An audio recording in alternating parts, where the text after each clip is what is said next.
When it comes to e-bikes, it's not easy to find one that brings the perfect blend of power, comfort, and off-road capabilities. There's really only a few options out there that truly nail all of that. But if you're someone in need of all three, the Vanpowers Urban Glide is one of those rare gems that ticks all the boxes.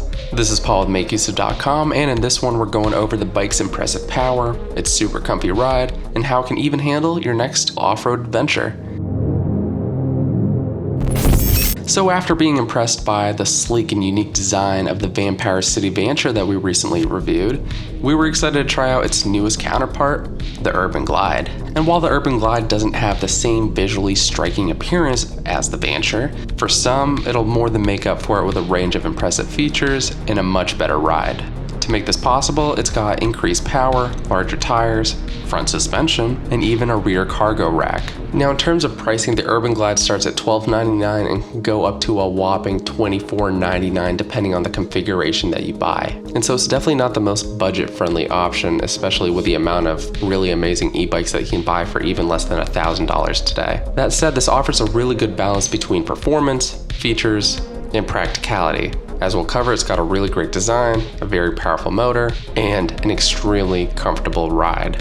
Assembling your Urban Glide is pretty straightforward, as the bike pretty much comes mostly pre-assembled out of the box. In terms of design, the Urban Glide takes on a much more conventional look compared to the City Vanture's retro/futuristic styling. The bike is made from a 6061 AI alloy frame. You'll notice that the bike's frame has a very sleek and uniform appearance with minimal welding points that overall contribute to its very high quality look.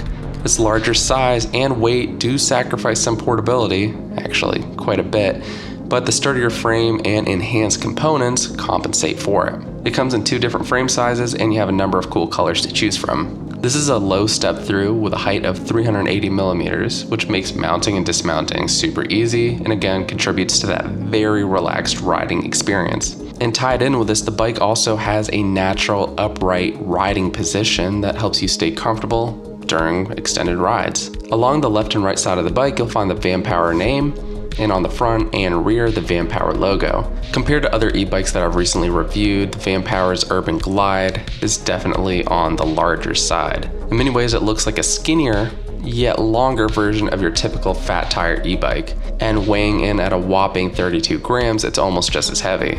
Now that said, the larger size of the Urban Glide does come with its advantages.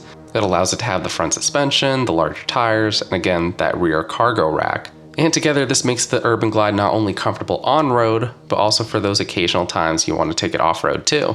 Again, carrying this up and down stairs is not going to be practical. And again, storing this in smaller spaces is not going to be easy. And so even though the Urban Glide has given me one of the most comfortable riding experiences, if I needed to take this on a bus, a train, or ride it to like a small coffee shop, for example, this would not be my first choice. The Glide uses a Bafang M600 48-volt 500-watt mid-drive motor, which gives you a lot of power and acceleration. Its 500-watt motor combined with a torque sensor delivers a really smooth and responsive riding experience. The Glide will cap you at a top speed of 20 miles per hour, even though it can definitely go way faster. Now, interestingly, the bike doesn't come with a thumb throttle, which is becoming increasingly common among e-bikes in this class and size. That said, with its more powerful motor, pedaling was almost always very easy, and I never really felt the need for that additional throttle control. And again, because this is a mid-drive motor, it gave me one of the smoothest and most natural pedaling experiences of any e-bike I've tested. Power assistance is quick to kick in, and it provides immediate response without any noticeable delay. Shifting between gears for the most part is quite smooth, though I did notice a few issues when shifting in and out of 9th gear. Funny enough, while testing the bike, I was mostly riding in 8th or 9th gear almost exclusively just because of how strong that motor assistance is. And even in lower power modes like 3 or 2, shifting to lower gears really can feel unnecessary just because of how powerful the motor is. And whether I was riding up grassy hills or ramps, the Urban Glide could easily maintain its speed without requiring much additional pedaling effort on my part.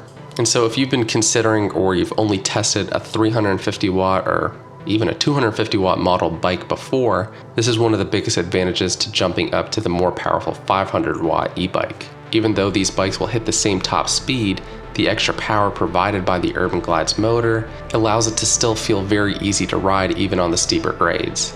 But beyond the motor, for me, one of the biggest advantages to this bike is its front suspension. And even though most of my rides are on pavement, when you're navigating the streets of NYC, which is known for its potholes and other crazy obstacles, it really helps to have a bike that can eat up those bumps. The bike does a really great job at absorbing bumps, shocks, vibrations, and it provides, again, a very relaxed and fatigue-free ride for the most part. The front suspension enhances the riding experience, especially on those uneven surfaces and when you encounter the inevitable pothole or speed bump. The UrbanGlide has a really nice display for monitoring all your riding stats, and you can even see it in direct sunlight. And it's also got a lot of cool settings, including digital code security, automatic front headlight activation when it gets dark, as well as Bluetooth to connect to its smartphone app. And even though it doesn't have the most advanced tracking features that you can find on some other e-bikes, we found its large, bright, and easy to use display to be a much more practical choice overall. Now, speaking of display, it's a 3.5-inch color TFT LCD. It's clear, very easy to read, and extremely sharp.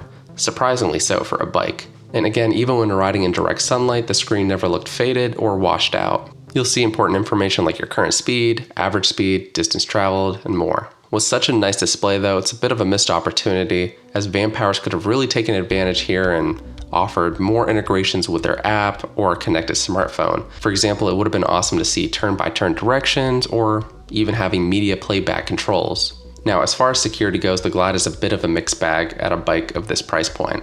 On one hand, we have that 4-digit lock code, which, when activated, will require you to enter the code each time the bike powers on. In some ways, that could potentially help deter someone from just riding off from your bike. But when compared to other e-bikes that we've recently reviewed, some of which offering GPS monitoring, thumbprint recognition, and even Apple Find My, in many ways the Glide's security feels very basic. And so again, for its performance, this is not the cheapest or most budget-friendly option that you can buy in 2023, but it offers a great balance between its performance, its features, and its practicality. This can make it a great choice if you want a fun e-bike that you can rely on, as well as commuters who don't need to use public transportation, and they also have a safe and large enough space to store the bike when they're not riding it. So thanks again for checking out this review. Let us know your thoughts on the UrbanGlide, and let us know, is this a bike you'd use for your next ride? This has been Paul with MakeUseOf.com, and until the next one, we'll catch you later.